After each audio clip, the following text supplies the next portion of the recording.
A nakoniec pozriem na mobil a zistím, že ja nenatáčam. Takže poďme znova, no.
Čaute všetci.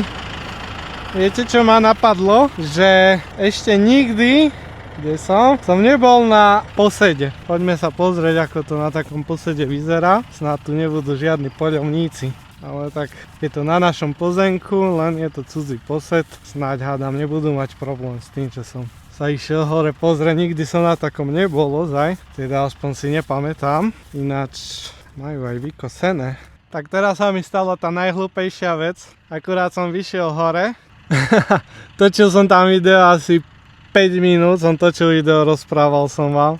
A nakoniec pozriem na mobil a zistím, že ja nenatáčam. Takže poďme znova, no. Ideme hore. A budem sa snažiť povedať to, čo som povedal aj predtým. Po 2 klince v každom onom. Dúfam, že sa mi nezlomí, ináč je riadne vysoko. Na čo to tak vysoko? Začalo fúkať. Tuto na tieto dvere si musím dávať pozor. Počkať, dám 0,5. Lebo má otváranie do vrchu, či do vonka. A fúka vetor, a keď zafúka vetor, môže vám to takto vyhodiť. Rovno do vás, čo ste tu na... Trocha puká podo mňou. No. A som hore. Môžete vidieť ten super výhľad. Tuto som teraz skosil cerku. Ako vidíte, tuto na kopci je ešte ako tak. Ale tuto dole, čo je už šikmina, tak voda steká, vlastne ani nepršalo, tak tam nič nerastie. Tuto môžete vidieť. Tuto tieto haly. To je bzovské družstvo a celkovo je toto Bzovík. Tam vidno aj kostolnú väžu. Potom čo tu ešte vidno? Sitno. Sitno je pekne vidno. A tuto nejaké dediny. To sú asi Čekovce, tieto dediny za kopcom.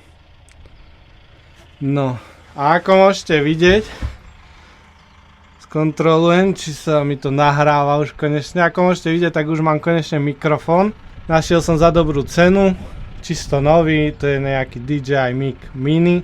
Tak už dúfam, že ma aj lepšie počuť, lebo čo som pozeral tie videá, aj keď ich striham a tak proste, tak sa mi nepáči ten záznam toho zvuku.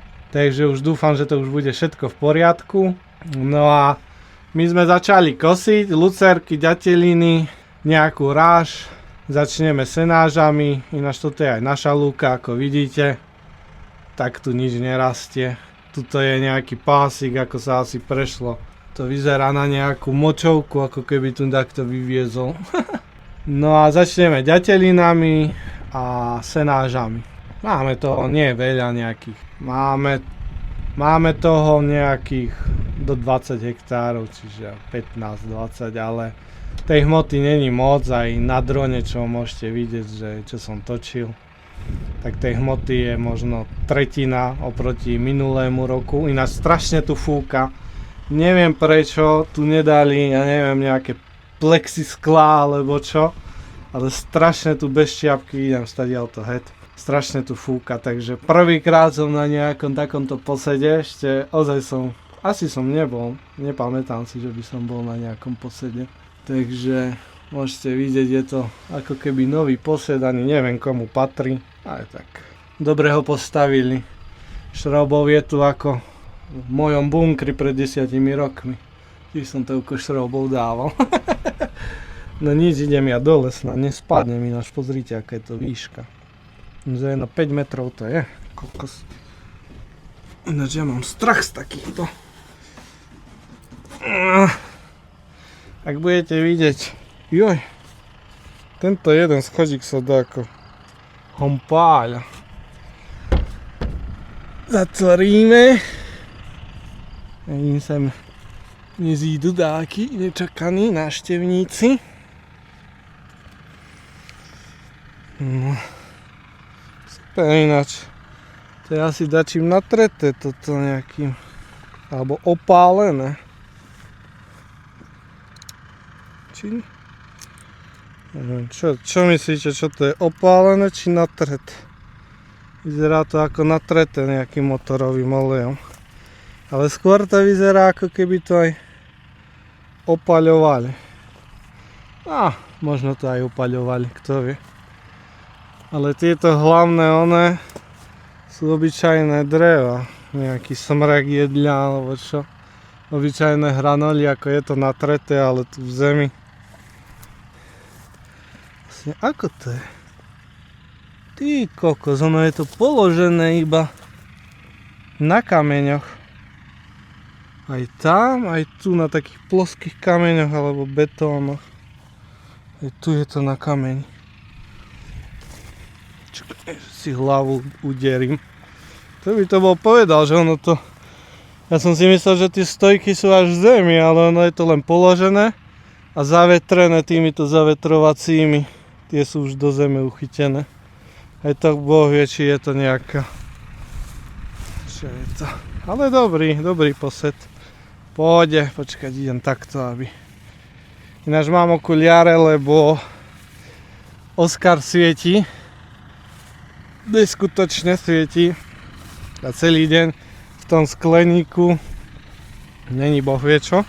Idem sa ja naobedovať a zistím, že čo ďalej kosiť.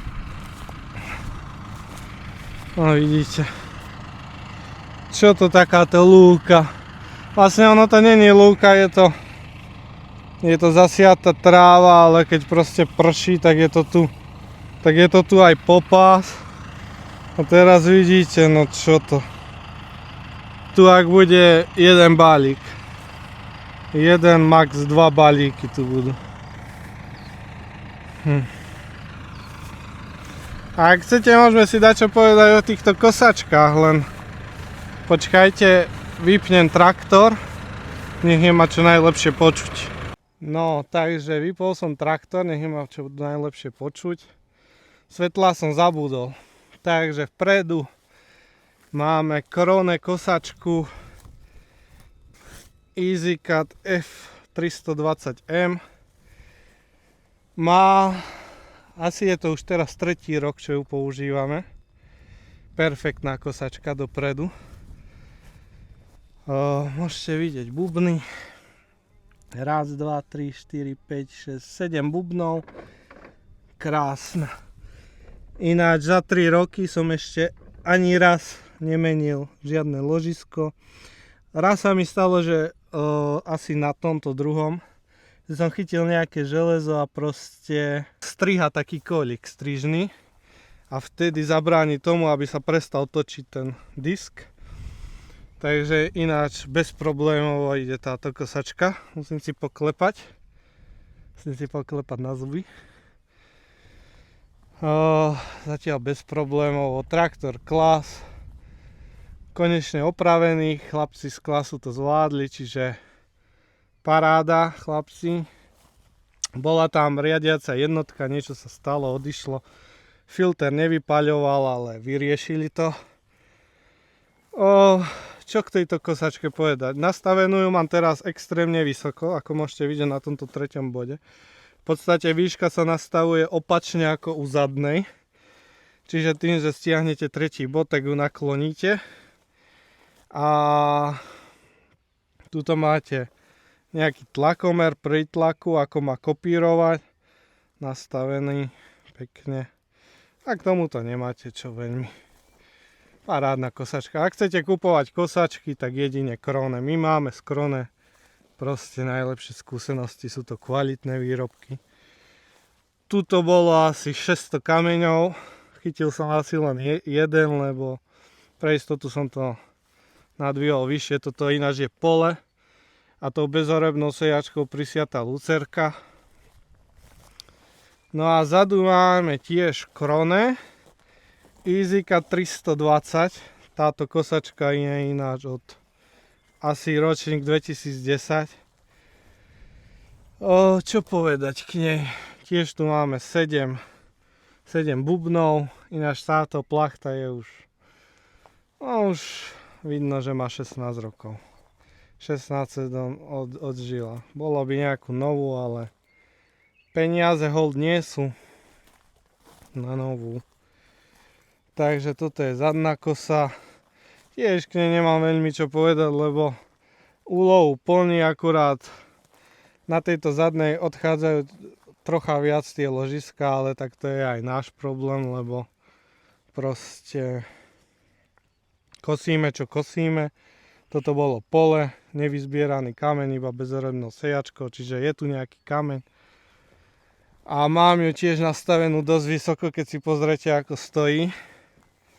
Stojí naklonená. Tu sa zase nastavuje tak, že vykrútite tento 3. bod a tým ide vyššie, čiže opačne ako tá predná, ako som vravel, zaistené. Musia byť ramena zaistené, lebo občas tento cuplik normálne vyskočí von.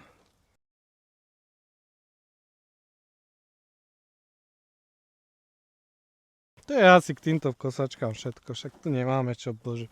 Sú to obyčajné kosačky. Značka Krone. Najviac sa nám oplatí značka Krone pre nás, máme ju najradšej, sú to dobré.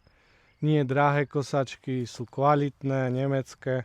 Nemám čo k nim nejak vytknúť týmto kosačkám. Hlavne táto predná, odkedy prišla, to je taká pomoc, že máte o 3 metre naviac, proste na ten jeden záber. Doteraz som kosil, si zoberte 12 rokov, alebo 13 som kosil tou jednou zadnou a proste nebolo to boh vie čo, keď máte robiť nejakú 10 hektárov parcelu s jednou 3-metrovou kosačkou, tak ste to robili aj celý deň. Teraz máme tam 3 parcely vedľa seba, ktoré majú 3, 6, 9, 11, takých 12 hektárov, 11, 12, tak teraz to mastím za 3 hodiny. keď to ide všetko dobre nastavené, za 3 hodiny 12 hektárov. Väčšinou vždy ráno tam idem, na obed som už na obede pokoseným. Čiže ozaj oplatí sa kúpiť, ak máte financie alebo tak na. Alebo máte toho trocha viac. No. Ono kosiť sa má tak proste, že keď sa kosí, tak sa musí kosiť veľa, lebo slniečko je kde? Kokos riadne svieti. No nič, idem sa ja naobedovať a potom pokračujem. Snáď ešte nabíjam tam dron, tak snáď ešte dáme nejaké zábery.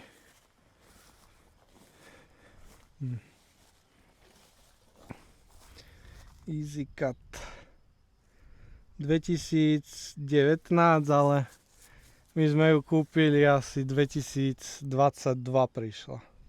Ani zdá, že 22 prišla k nám.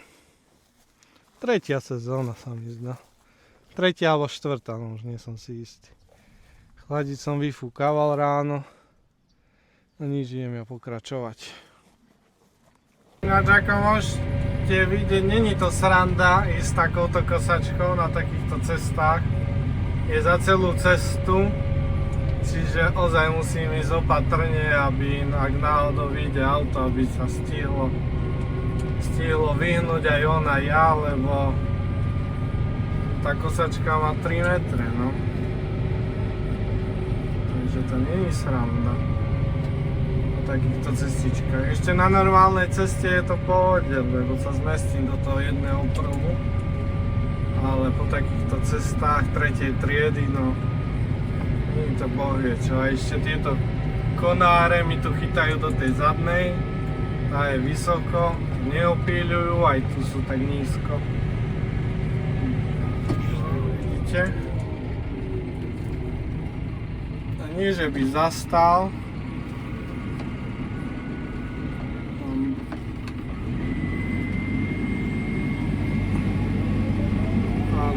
Ale zastal, vidíte, ako to je. Zakývame mu. Tikes. Vidíte, aký je to problém. Ja som sa vyhnúť tam nemal, kde dole potok. Ja musel síce sanitka, ale tak hádam nemala nikoho naloženého, nemala majak alebo tak sa uhol našťastie pán vodič. Vidíte, tu je kopec ako do neba. S kosačkami je to v pohode, ale keď už berem nejakú vlečku na tomto 150 koňovom traktori alebo 160, tak víš, tento kopec to je akurát tak krokom môžem ísť. No dobré, tak iba toľko som chcel, aby ste videli, že to není sranda s takou kosačkou. Inak ešte jedna vec, že musím točiť na HD, ináč to neviem, či som vám vravel, ale proste na 4K mi to ten počítač a grafická karta, mám si dole okuliare, mi to tá grafická karta proste neutiahne tie 4K videá. A chcem sa opýtať, ak niekto máte grafickú kartu, že teraz mám AMD Radeon 580, ale iba 4 GB pamäť má. Tak ak niekto máte lepšiu, najlepšie na výmenu za kurence, tak bol by som veľmi rád. Ako procesor mám ešte celkom schopný, s tým by nemal byť taký problém, ale tá grafická karta proste, táto nedáva 4K videá, takže natáčam iba na HD. A týmto by som sa chcel s vami rozlúčiť v tomto videu. Uvideli ste, ako kosíme. Viac toho nejdem natáčať, lebo v podstate je to len to isté, prejazd na novú lúku, skosiť a ideme ďalej. Ale určite budem pridávať nejaké možno zábery z dronu alebo nejaké také už zábery, ale toto video som chcel venovať proste iba čisto koseniu, že sme začali. A možno ešte spravím jedno video, ako kosíme lúky, ale v podstate je to to isté ako toto. Akurát, že sa tam bude obracať alebo tak. Ale ešte budeme točiť, ako lisujeme. Možno natočím, ako balíme. Neviem ešte, čo budem robiť, lebo sme tu dvaja, niekedy traja, takže Asi budem robiť všetko, možno budem lisovať, možno voziť balíky, možno baliť, neviem. A možno budem robiť všetko, že si doveziem balíky a zabalím aj si ich pôjdem nabrať. Čiže ďakujem vám za sledovanie tohto videa, snad sa vám video páčilo. Bol to boj trocha nahrávať za jazdy s tým dronom, ale nejak som to dal. Čiže majte sa pekne, čaute.